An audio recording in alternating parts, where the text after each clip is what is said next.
प्रातः मुरली। ओम शांति। बाप दादा मधुबन। आज मुरली है 16 जनवरी की। मीठे बच्चे, तुम जो भी कर्म करते हो उसका फल अवश्य मिलता है। निष्काम सेवा तो केवल एक बाप ही करते हैं। प्रश्न है, ये क्लास बड़ा वंडरफुल है कैसे, जहाँ मुख्य मेहनत कौन सी करनी होती है। उत्तर है, यही एक क्लास है जिसमें छोटे बच्चे भी बैठे हैं तो बूढ़े भी बैठे हैं। ये क्लास ऐसा वंडरफुल है जो इसमें अहिलाएं कुब्जाएं साधु भी आकर एक दिन जहाँ बैठेंगे, जहाँ है ही मुख्य जात की मेहनत। जात से ही आत्मा और शरीर की नेचर प्योर होती है, परंतु जात के लिए ज्ञान चाहिए। गीत राह के राही, रात के राही। ओम शांति।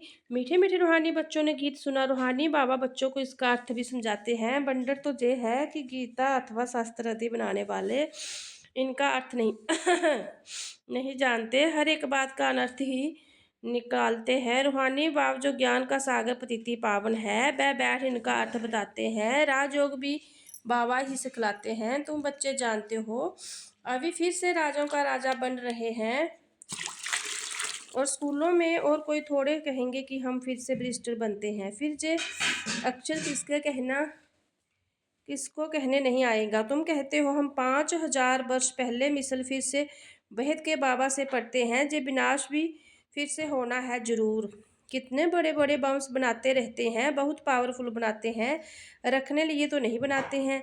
ये विनाश भी शुभ कार्य के लिए है ना। तुम बच्चों को डरने की कोई दरकार नहीं है, ये है ही कल्याणकारी लड़ाई। बाबा आते ही है कल्याण के लिए। कहते भी हैं बाबा आकर ब्रह्मा द्वारा स्थापना, शंकर द्वारा विनाश का कर्तव्य कराते हैं। सो जे बम्स अधि है ही विनाश के लिए, इनसे जास्ती और तो कोई चीज़ है ही नहीं। साथ साथ नेचुरल कैलामिटीज भी होती है, नेचुरल कैलामिटीज भी होगी, उनको कोई ईश्वरी कैलामिटीज नहीं कहेंगे। जे कुदरती आपदाएं ड्रामा में नूंद है, जे कोई नई बात नहीं। कितने बड़े बड़े बम बनाते रहते हैं, कहते हैं हम शहर के शहर ख़त्म कर देंगे।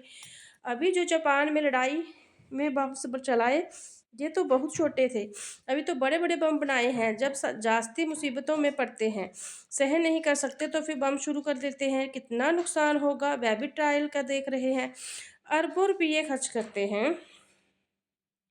इन बनाने वालों की तनख्वाह भी बहुत अच्छी होती है। तो तुम बच्चों को खुशी होनी चाहिए, पुरानी दुनिया का विनाश होना है।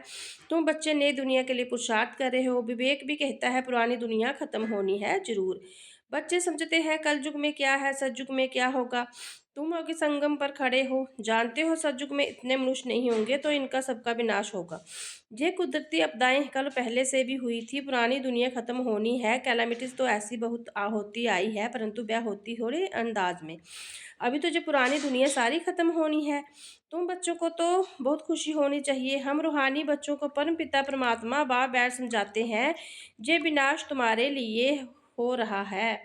ये भी गायन है, रुद्र ज्ञान जग से विनाश ज्वाला प्रज्वलित हुई। कई बातें गीता में है जिनका अर्थ बड़ा अच्छा है, परंतु कोई समझते थोड़ी ही है, वह शांति मांगते रहते हैं। तुम कहते हो जल्दी विनाश हो तो हम जाकर सुखी होंगे। बाबा कहते हैं सुख तब होगा जब सतो प्रदान होंगे। बाबा अनेक प्रकार की पॉइंट देते हैं, फिर कोई की बुद्धि में अच्छी रीति बैठती है, कोई की बुद्धि में कम बुढ़िया समझती है। शिव बाबा को याद करना है बस, उनके लिए समझाया जाता है अपने को आत्मा समझ, बाबा को याद करो। फिर भी बरसा तो पा लेती है, साथ में रहती है, प्रदर्शनी तो सब आएंगे। अजामिल जैसी पाप आत्माएं गणिका आदि सब का उद्धार होने का है। मेहतर भी अच्छे कपड़े पहनकर आ जाते हैं। गांधी जी ने अछूतों को फ्री कर दिया, साथ में खाते भी हैं। बाबा तो और भी मना नहीं करते, समझाते हैं इन्हीं को भी उद्धार करना है। काम से कोई कनेक्शन नहीं है, इसमें सारा मदार बाबा के साथ बुद्धि जोग लगाने का है। बाबा को याद करना। आत्मा कहती है मैं अछूत हूँ। अब हम समझते हैं हम सतो प्रधान देवी देवता थे, फिर पुण्य जन्म लेते लेते अंत में आकर पतिति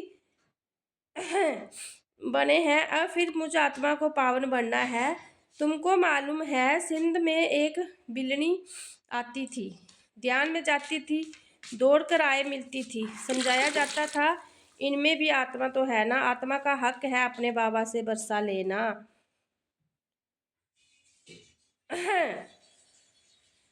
उनके घर वालों को कहा जाता है, कहा गया इनको ज्ञान उठाने दो, बोलो हमारी बिरादरी में हंगामा होगा। डर के मारे उनको ले गए तो हमारे पास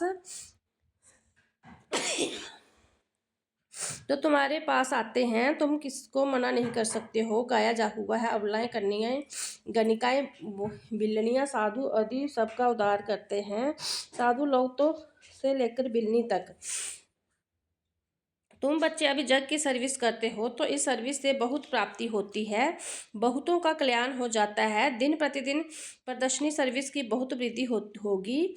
बाबा बैजेस भी बनवाते रहते हैं, कहाँ भी जाओ तो इस पर समझाना है। जे बेहद बाबा, जे दादा, जे बाबा का बरसा। अब बाबा कहते हैं मुझे याद करो तुम पावन बन जाओगे। गीता में भी है माम केम याद करो, सिर्फ उनमें मेरा नाम उड़ाए बच्चे का नाम दे दिया है। भारतवासियों को जो नहीं है कि राधे कृष्णा को आपस में क्या संबंध है, उनको शादी आदि की हिस्ट्री कुछ भी नहीं बताते हैं। दोनों अलग अलग राजधानी के हैं। ये बातें बाप बैठ समझाते हैं। जे अगर समझ जाए तो कह दे कि शिव भगवानुबाज तो सबको सब भगवानुबाज तो सब उनको भगा दे। कहे तुम जे फिर कहाँ से सीखे हो, जे वह कौन से गुरु है। कहे बीके तो सब बिगड़ जाए, इन गुरुओं की जाई ही चट हो जाए। ऐसे बहुत आते हैं, लिखकर भी देते फिर गुम हो जाते हैं। बाबा बच्चों को कहते भी हैं तकलीफ नहीं देते। बाबा बच्चों को कोई भी तकलीफ नहीं देते।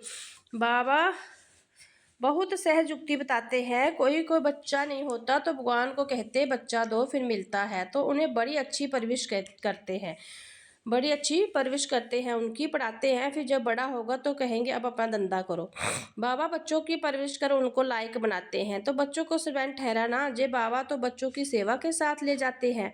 वो लौकिक बाप समझाएंगे बच्चा बड़ा हो अपने धंधे में लग जाए, फिर हम बूढ़े होंगे तो हमारी सेवा करेगा। जे बाबा तो सेवा नहीं मांगते, जे है ही निष्काम। लौकिक बाप समझते हैं जब तक जीता हूँ तब तक बच्चों का फर्ज है हमारी संभाल करना। जे कामना रखते हैं, जे बाबा तो कहते मैं निष्काम सेवा करता हूँ, हम रजाई नहीं करते हैं, मैं कितना निष्काम हूँ। जो कुछ भी करते हैं तो उसका फल उनको जरूर मिलता है। ये तो है सबका बाप। कहते हैं मैं तुम बच्चों को सब स्वर्ग की रजाई देता हूँ। तुम कितनी ऊंच पद प्राप्त करते हो, मैं तो सिर्फ ब्राह्मण का मालिक हूँ। सो तो तुम भी हो, परंतु तुम रजाई लेते हो और गवाते हो। हम रजाई नहीं लेते ना गवाते। हमारा ड्रामा में जे पार्ट है, तुम बच्चे सुख का बरसा पाने का पुरुषार्थ करते हो, बाकी सब सिर्फ शांति मांगते हैं। वो गुरु लोग कहते हैं सुख का विष्ठा समान है, इसलिए वह शांति ही चाहते हैं। वह जो नारे उठा ना सके उनको मुख को पता ही नहीं। बाबा समझाते हैं शांति और सुख का बरसा देने वाला मैं ही हूँ। सरजू त्रेता में गुरु होता नहीं, वह रावण ही नहीं, वह है ईश्वरी राज्य। जे ड्रामा बना हुआ है, जे बातें और किसी की बुद्धि में बैठेगी नहीं। तो बच्चों को अच्छी रीति दान कर और ऊंच पद पाना है। अभी तुम हो संगम पर, जानते हो नई दुनिया की राजधानी स्थापन हो रही है, तो तुम हो ही संगम युग पर। बाकी सब है कलयुग में। वह तो कल्प की आजू ही लाखों वर्ष कह देते हैं। घोर अंधेरे में है ना, गाया भी हुआ है कुंभकर्ण की नींद में सोए पड़े हैं। विजय तो पांडवों की गाई हुई है। तुम हो ब्राह्मण, जग ब्राह्मण ही रचते हैं। ये तो है सबसे बड़ा बेहद का भारी ऐश्वर्य रुद्र जग। वह हद का जग अनेक प्रकार के होते हैं। वह रुद्र जग एक ही बार होता है। सजू त्रेता में फिर कोई जग होता नहीं, क्योंकि वहां कोई आपदा आदि की बात नहीं। जे है सब हद का जग, जे है बेहद का, वह है हद का जग, जे है बेहद का। जे बेहद का बाबा का रचा हुआ जग है, इसमें बेहद की आहुति पड़नी है, फिर आधा कल्प कोई जग नहीं होगा। वहां रावण राज्य ही नहीं। रावण राज्य शुरू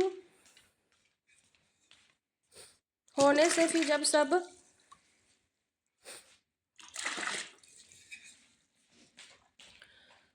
रावण राज्य शुरू होने से फिर जब सब शुरू होते हैं, बेहद का जग एक ही बार होता है। उनमें जे सारी पुरानी सृष्टि स्वाहा हो जाती है। ये है बेहद का रुद्र ज्ञान जग, जिसमें मुख्य है ज्ञान और जोग की बात। जोग अर्थात जाद, जाद अक्षर बहुत मीठा है, जोग अक्षर कामन हो गया है। जोग का अर्थ कोई नहीं समझते, तुम समझा सकते हो। जोग अर्थात बाबा को याद करना। बाबा आप तो हमको बरसा देते हैं बेहद का। आत्मा बात करती है बाबा आप फिर से आए हो, हम तो आपको भूल गए थे। आपने हमको बादशाही दी थी, अब फिर आकर मिले हो। आपके शिरमत पर हम जरूर चलेंगे। ऐसे ऐसे अंदर में अपने साथ बातें करनी होती है। बाबा आप तो हमें बहुत अच्छा रास्ता बताते हो, हम कल्प कल्प भूल जाते हैं, अभी बाबा फिर अबूल बनाते हैं, इसलिए अब बाबा को ही याद करना है। याद से ही बरसा मिलेगा। मैं जब सम्मुख आता हूँ तब तुमको समझाता हूँ, तब तक गाते रहते हैं तुम दुख हरता सुख करता हो। महिमा गाते हैं, परंतु ना आत्मा को ना परमात्मा को जानते हैं। अभी तुम समझते हो, इतनी छोटी बिंदी में अविनाशी पाठ नूंदा हुआ है, जे भी बाबा समझाते हैं। उनको कहा जाता है परम पिता परमात्मा अर्थात परम आत्मा। बाकी कोई बड़े हजारों सूर्य मिसल नहीं हूँ। हम तो टीचर मिसल पढ़ाते रहते हैं, कितने ढेर बच्चे आते हैं। ये क्लास तो देखो कितना वंडरफुल है। कौन कौन इसमें पढ़ते हैं। अवलाएं कुब्जाएं साधु भी एक दिन आकर बैठेंगे, बूढ़ियाँ छोटे बच्चे आदि सब बैठे हैं। ऐसा स्कूल कभी देखा जहाँ है जात की मेहनत। जे जात का टाइम लेती है, जात का पुरुषार्थ करना जे भी ज्ञान है ना। जात के लिए भी ज्ञान, चक्कर समझाने के लिए भी ज्ञान। नेचुरल सच्चा सच्चा नेचर प्योर इसको कहा जाता है। तुम्हारी आत्मा बिल्कुल प्योर हो जाती है, वह होती है शरीर की क्यूर। ये है आत्मा की क्योर केयर। आत्मा में ही खाद पड़ती है, सच्चे सोने का सच्चा जेवर होता है। अभी जहाँ बच्चे जानते हैं शिव बाबा सम्मुख आया हुआ है, बच्चों को बाबा को जरूर याद करना है। हमको अब वापिस जाना है, इस बार से उस पार जाना है। बाबा को, बरसे को और घर को भी याद करो। वह है स्वीट साइलेंस होम। दुख होता है अशांति से, सुख होता है शांति से। सतयुग में सुख शांति संपत्ति सब कुछ है, वहाँ लड़ाई झगड़े की बात ही नहीं। बच्चों को यही फुराना होना चाहिए। हमको सतो प्रधान सच्चा सोना बनना है, तभी ऊंच पद पाएंगे। जो रूहानी भोजन मिलता है, इसको फिर उगारना चाहिए। आज कौन सी मुख्य पॉइंट सुनी। जे भी समझाया यात्रा तो होती है रूहानी और जिस्मानी। जे रूहानी यात्रा ही काम आएगी। भगवानु बाच मन मनाव अच्छा। मीठे मीठे सिकलदे बच्चों प्रति माता पिता बाप दादा का आजाद प्यार और गुड मॉर्निंग। रूहानी बाबा के रूहानी बच्चों को नमस्ते। हम रूहानी बच्चों के रूहानी प्यारे बाबा को गुड मॉर्निंग, याद प्यार, नमस्ते, ओम शांति। धारणा के लिए मुख्य सार। जे विनाश भी शुभ कार्य के लिए, इसलिए डरना नहीं है। कल्याणकारी बाप सदा कल्याण का ही कार्य करते हैं। इस स्मृति में सदा खुशी में रहना है। सदा एक ही फुराना रखना है कि सतो प्रधान सच्चा सोना बन ऊंच पद पाना है। जो रूहानी भोजन मिलता है उसे उगारना है। वरदान है सभी को जिम्मेवार समझकर हर कर्म यथार्थ विधि से करने वाले संपूर्ण सिद्धि स्वरूप। इस समय आप संगम युग श्रेष्ठ आत्मा को हर श्रेष्ठ कर्म सारे कल्प के लिए विधान बन रहा है, तो सभी को विधान के रचता समझकर हर कर्म करो। इसमें अलवेलापन सभी समाप्त हो जाएगा। संगम युग पर हम विधान के रचता जिम्मेवार आत्मा है। इसे निश्चय से हर कर्म करो तो यथार्थ विधि से किए हुए कर्म की संपूर्ण सिद्धि अवश्य प्राप्त होगी। स्लोगन है सर्वशक्तिमान बाप साथ हो तो माया पेपर टाइगर बन जाएगी। अव्यक्त इशारे। इस व्यक्ति मार्ग से बंधन मुक्त रह जीवन मुक्त स्थिति का अनुभव करो। सदा जीवन मुक्त रहने का सही साधन है मैं और मेरा बाबा।